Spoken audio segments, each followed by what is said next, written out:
Welcome to the Deep Dive. We're here to dig into complex stuff and pull out those insights that really stick with you. Today, we're doing something a bit different. No big stack of research papers this time. Instead, we have something older, maybe more resonant, the Ballad of the Red Pigeon. It's this rich, allegorical poem. So the question for us, I guess, is how do we pull real wisdom, those aha moments from poetry like this? It's beautiful but metaphorical. Exactly. And that's our mission today, really. Not just to pick apart a poem, but to explore its big themes, the powerful images it uses, and see how it still speaks to, universal human experiences, struggles, triumphs. What's interesting about poetry, especially a ballad like this, is it often hits differently than, say, factual prose. It kind of bypasses the purely logical side and taps into something deeper, maybe offering a fresh perspective. I like that bypassing the logical part. Feels a bit like cracking a code, doesn't it? Finding a hidden map. Okay, let's unpack this. Let's see what's inside. So the ballad kicks off, and it's really peaceful. Almost deceptively so, right? It paints this idyllic scene in the quiet bloom of April's morn, where lilies sleep and bells adorn. You immediately get this feeling of calm, beauty, everything untouched. It sort of lulls you in. It absolutely does. And that calm is crucial because the contrast hits so hard. Almost right away, just as you're settling into that piece, the poem says, "A shadow crept through sunlit halls and whispered doom within the walls." It's striking how fast that happens. This threat isn't just out there. It feels like it's infecting the place from within. And it's not subtle either. The shift is stark. Think about the line. "The dove that once in peace had flown, now perched on stones of blood-stained bone." Wow, yeah. The dove. Exactly. That pure image, now sitting on something violent and dead, it instantly tells you something's deeply wrong. Corruption, loss. It throws you right into the darkness. That speed, that sudden shift from peace to, doom.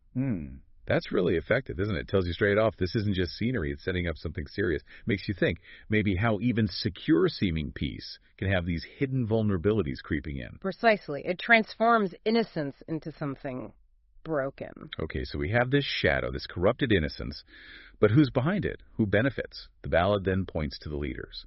High upon the gilded throne, figures smiled, yet hearts were stone.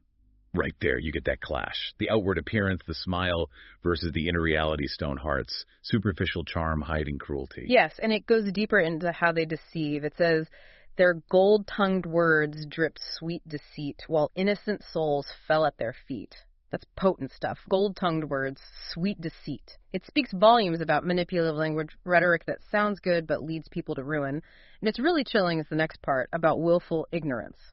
Eyes closed to the fire and rain, they stitch their lies with silk of pain. Stitch their lies with silk of pain. That's quite an image. It is. It suggests it's deliberate. Not just ignoring the problem, but actively, maybe even artistically, crafting these false stories that cause suffering just to maintain control or appearances they choose not to see. And then there's another image that really drives home how insidious this is, how it reaches everywhere. Yeah. In gardens green where children played, the serpent slithered, unafraid.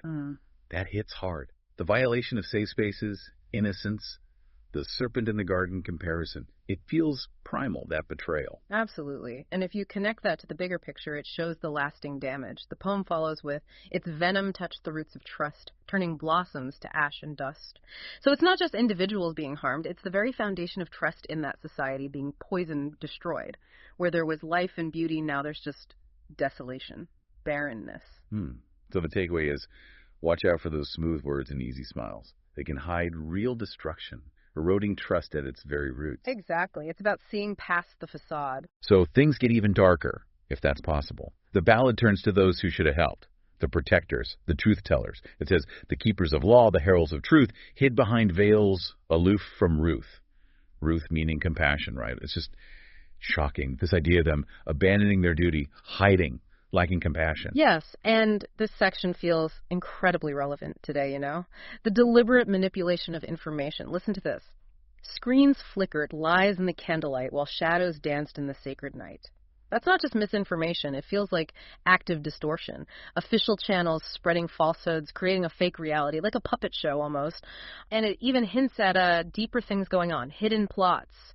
Whispers spoke of names unsaid, of plots that twisted like tangled thread. Like conspiracies hidden beneath the surface. Kind of suggests that, complex stuff deliberately kept confusing, making it hard for people to know what's actually true, when the authorities won't be straight with you. So putting it all together, it paints this picture where the very institutions meant to safeguard society are actually contributing to the confusion, the deceit.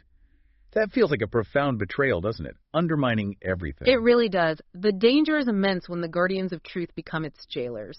Society gets lost in these fabricated stories. Real understanding becomes almost impossible. So the ballad doesn't just leave us there in the dark. There's a shift, right? A breaking point. The suffering finds a voice.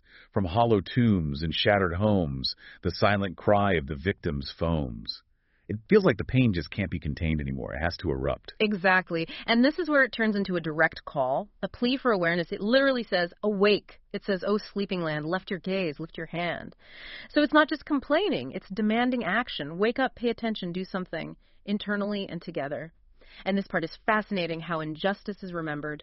Even the stones remember the scream echoing through the river of dream. Wow. Like the trauma seeps into the very land itself. Seems like it. Suggests the wrongs are so deep, they're part of the fabric of existence, waiting to be acknowledged. History doesn't forget, the poem seems to say. The land doesn't forget. And amid all that poisoned ground, there's still resistance, a counterforce. Yet even in the poisoned soil, the hands of courage bled with toil. It acknowledges the sheer effort involved, doesn't it? Fighting back against this deep corruption isn't easy. It takes resilience, hard work, sacrifice. It's a powerful testament to the human spirit, I think. Even when things look utterly hopeless, people still find the strength to push back, to toil, to bleed for change. That collective awakening, combined with those individual acts of courage, that seems to be the key, that persistent will. Right. And building on that courage, the ballad moves towards justice, a promise of it anyway. Yet justice sleeps not, though long delayed. From ash and fire it is remade. That's hopeful. Justice isn't gone, just delayed. And it can rise again, even from destruction.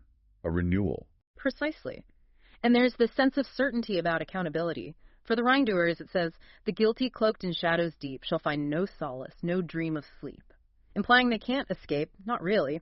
Internally or externally, their own peace is gone. But it's not just about punishment. There's also this call to action. Rise, O hearts, let truth be sown in every corner, in every stone. Sowing truth everywhere, like planting seeds for a new beginning. Exactly. It's about rebuilding based on truth, actively spreading it, which leads to that final reveal. Yeah, the moment of truth. The veil shall tear, the mask shall fall, and light of reckoning shall touch all. Breaking the illusion, no more hiding. And this raises a really interesting question, doesn't it? Is justice just one single event, a final verdict, or is it more of a process? The line justice begun really suggests that. Think about it. The bell for the dawn's new sun, for lies have ended and justice begun. It's not justice is done, it's justice has begun. Like the start of a new phase, not the absolute end. That's how I read it. It signals a new era is starting, founded on accountability and truth.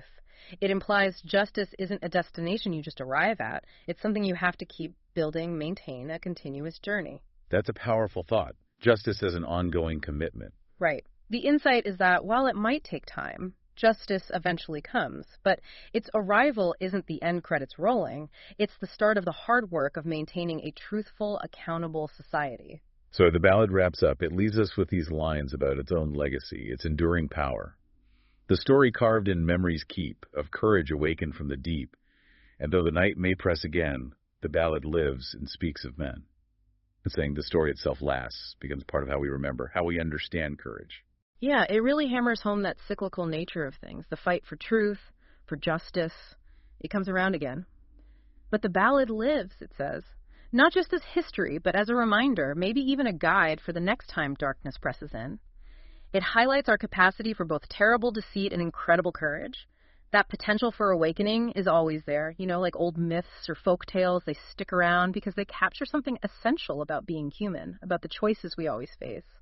So the legacy is that art, like this ballad, can be a kind of living blueprint, reminding us to stay vigilant, find courage. I think so. It shows that these aren't one-off virtues. Vigilance, courage, they need to be constant. Wow, what a journey that was. Through the Ballad of the Red Pigeon. Mm-hmm. We went from that deceptive calm, saw the hidden corruption, the failure of guardians, the cry for awakening, and finally that promise of justice beginning. It really does mirror so many stories, even things we see today. Absolutely. This allegorical poem, The Red Pigeon, it really feels like it represents that constant need for vigilance, doesn't it? Identifying deceit, challenging it, and it underscores the huge impact that courage, individual and collective, can have in forcing a reckoning. Reminds us the fight's never truly over, maybe, but we always hold the power to start again, grounded in truth. Definitely. So as we wrap up, here's something for you, our listeners, to think about this week. A provocative thought, perhaps. What shadows or gold-tongued words might be lurking in your world, in the news, in your community, maybe closer?